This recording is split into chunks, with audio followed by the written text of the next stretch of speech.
G'day humans, Chris Stead here. Today I'm taking you to the mountain town of Sapa up in North Vietnam, and I'm going to take you on a tour and a guide to the Muong Hoa hike. Now this is one of the iconic things to do in Sapa, and in this video I'm going to give you some information and flip-flop between that and also taking you onto the track proper and our experiences as we did it with the kids as well. So you've got everything you need to know if you're thinking about going to Sapa and wondering whether this is one of the things for you, because I absolutely 100% recommend it. It's so awesome. Let's go.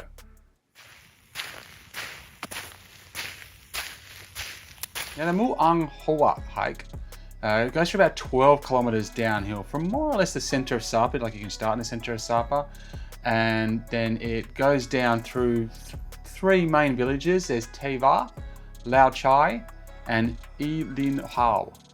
And these three villages, there's things in between as well, that kind of dot their way down the valley as you go the 12 kilometers all the way down, more or less following the river. And it's predominantly home to the Black Hmong people. Now the Black Hmong are one of Vietnam's most distinct ethnic groups. They're mountain folk, deeply connected to the land. They're living in a relatively unmodern life. You know, think wooden homes, fire stoves, bamboo piping, that kind of thing. They speak their own language and operate to their own clan social structures and rules, and it's kind of like stepping back in time and into another world. Almost a different country that culturally bridges the gap between China and Vietnam. It's awesome. The Hmong people have actually been around for, they think up to about 2,000 years, with the Black Hmong in particular migrating from China into Vietnam around 200 to 300 years ago. I was pumped for the walk, but it didn't go as planned.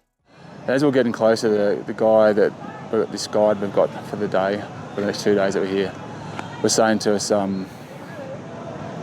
want to do the hard, the medium, or the easy tracks? And I was like, hard, we're doing hard. And then my wife was like, no, let's just do medium, And the guy was trying to get us to do medium at least because, you got kids. I was like, no, don't worry about it. Okay, we're Australians, we're outdoor people. We do a lot of trekking, we do a lot of outdoor stuff. That'd be sweet. It's all downhill. And he said one's 12 kilometres, one 8 kilometres, and one 4 kilometres. Anyway, in the end I just caved in and we went, okay, we'll just do the medium, maybe it's smarter. But then as we got closer and closer, I just realised we were going past the best bit of the trek. And I was like, no, it's not what we want. Like, I really wanted the kids to be able to walk down through all the villages and everything. So that's what I remember from 14 years ago when I was here. That was like the coolest thing ever. It was just like starting up and walking all the way down through all the little villages and all the little farms and across the rice paddies and everything. So we ended up pulling over and then jumping onto the hard track about halfway through it. Like, so hard, medium and easy wasn't anything to do with hard, medium or easy. It was to do with length. So we probably jumped in at about the 10 kilometre mark as opposed to 12 kilometres. So we missed the start, but I'm so glad we did it because that first couple of kilometres of the hard track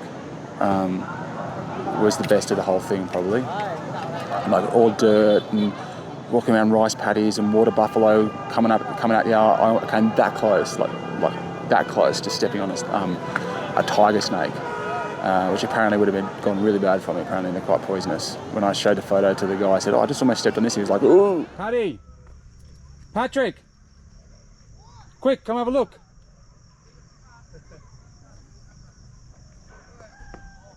Stay away, stay a bit far away. What is it? Snake. See, come have a look.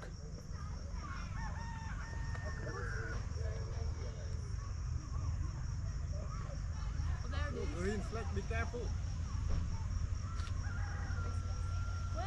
Okay, just don't get too close because you can feel the vibrations. Can you see the snake?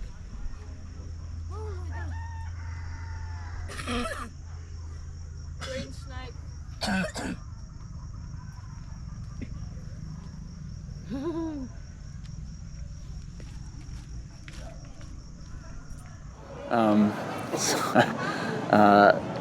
Yeah, we came across a water buffalo that had been born just a couple of hours before we got there.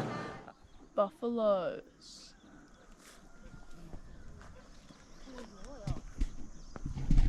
This buffalo was born this morning.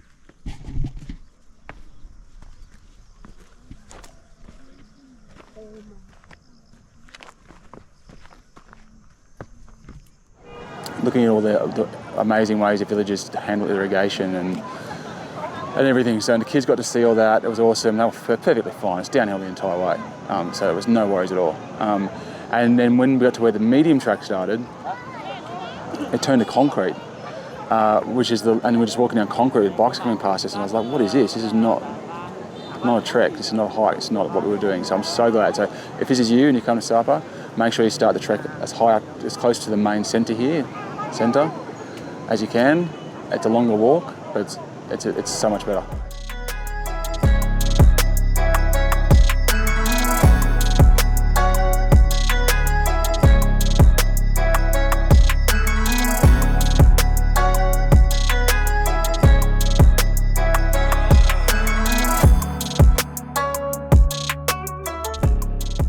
So as you descend, you'll go through these villages, but you also go past many animals and farms and incredible views, sometimes with a bar. There'll be little shops and spaces along the way. You can kind of get provisions or hide from any sudden rain. And you'll go past lots of locals, including those Hmong people that will work with you, but also you'll come across so many more, including kids, which they're always awesome. There's always something to marvel at. Check out this bar.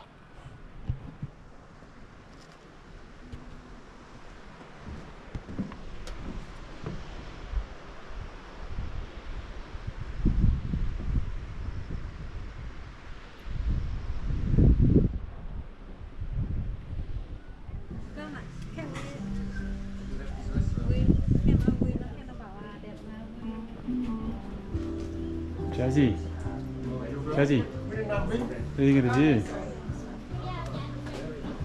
You alright? Yeah. What are you gonna do, buddy?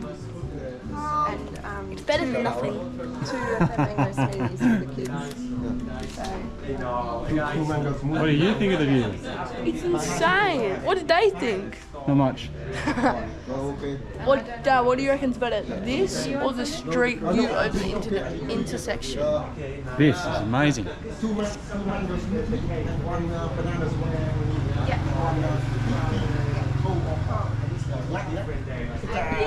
So cool. It's taken 17 days, but we finally found some rain. Right when we don't want it.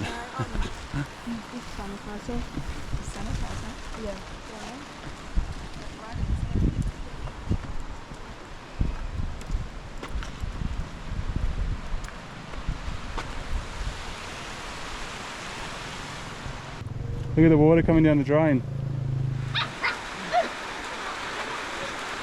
Raining. Raining. Oh look, here comes some cows. Hey look, here comes a farmer with some cows. Oh, you're so cute.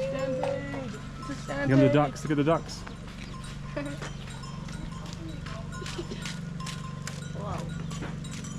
You better get out of the way.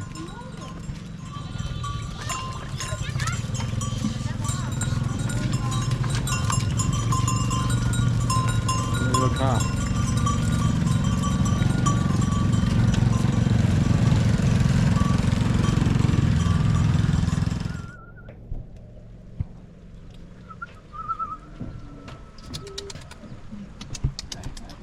Oh my god. What do you think, Charlie? It's good. Oh, look at this! Look at the rapids. Look at the getting bigger because of all the rain. Only we had a floaty. Look at all the rocks. All the rocks that have fallen down the mountain.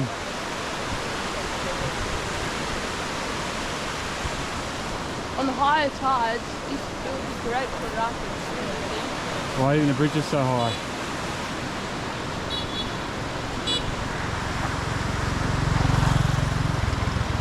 And there's a few places where the track does branch off into different routes, which allow you to kind of get off the concrete road part of the track. So, you know, like I said, there's depending on who you go with, or if you just start, if you're doing it by yourself, or if you got a guide, they'll point you towards a 12-kilometre version, 8-kilometre version, or a 4-kilometre version. And the 12 to 8 is kind of the coolest bit. So, like I said, I'd totally recommend doing that bit. And that's where you're going to do most of your farmland. And after that, you kind of get onto like a concrete road, and there'll be bikes coming past, and it's not busy, but you're kind of on a road. But there are little branching paths you'll see going off, and you can kind of go different walls of the village. Different walls of the valley and different little things. So you can kind of either talk to the Hmong people that are with you, or if you've got a guide, obviously push them to kind of get off the concrete, or you can kind of just follow your nose, because it's all heading in exactly the same direction. And like, we got off the concrete road, for example, and went through a big bamboo forest and past one of the villages, and it was so cool. It's like, the view's still awesome from the kind of concrete road, but it's also got more tourists on it. You've got to deal with the vehicles coming past and the bikes, and it's just not as immersive, and you don't get as many animals. So I prefer getting off, even though it's a harder walk. At least it's good that the concrete's there for people who, maybe start at the top, did the first 4Ks, and are willing just to want to walk down at that point. So kind of the main village is at the bottom of the valley is Lao Chai, and you'll kind of get down there, cross a bridge over the river into the town, and it's clearly kind of done up for tourists. There's a lot of trinket shops and restaurants and stuff, but it still feels pretty organic. It's still very village-like. And we stopped here for lunch and had an absolutely amazing got so much for our money, just unbelievable amount of food, while the locals tried to sell us trinkets. This included a couple of kids whose literally their tactic was to basically just stand there and just repeat over and over and over and over and over again. Can you buy for 10,000? Can you buy for 10,000? Or whatever they were saying. Just like, as in trying to wear you down. It was crazy.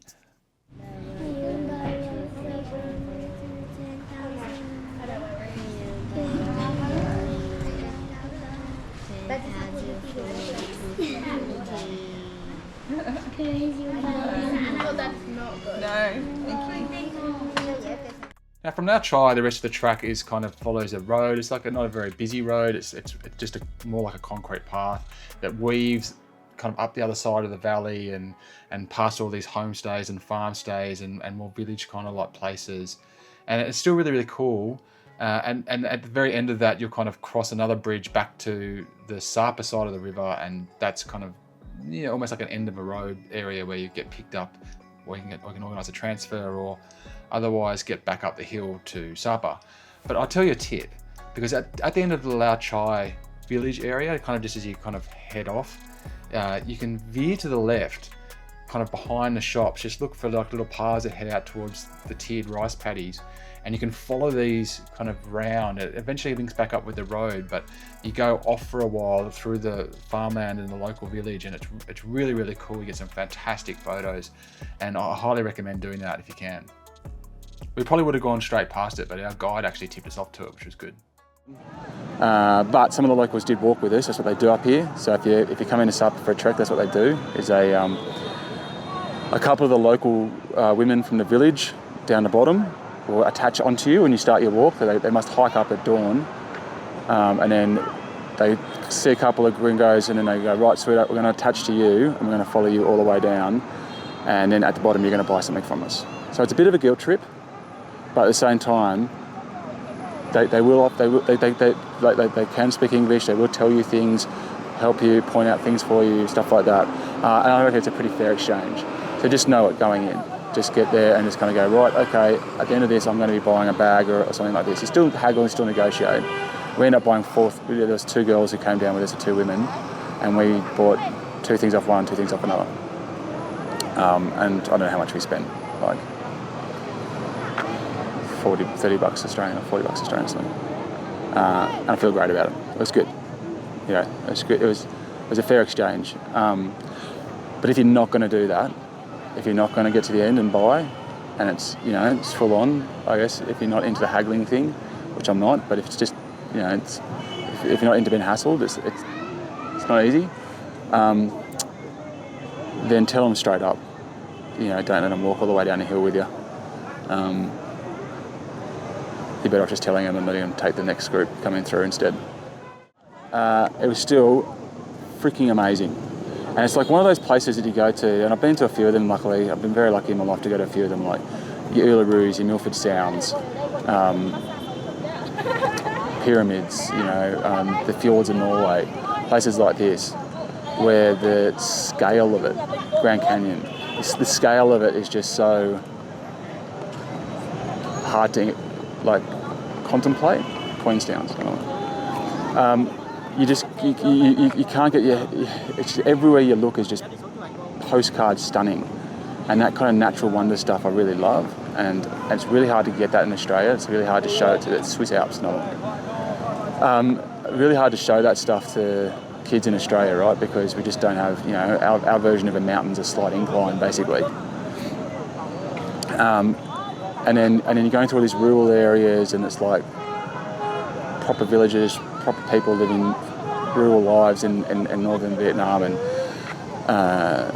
it was just so awesome, just so awesome. So anyway, I hope my Muong Hoa walking tour has inspired you to follow in our footsteps. It's one of the great things you can do at Vietnam, certainly in Sapa.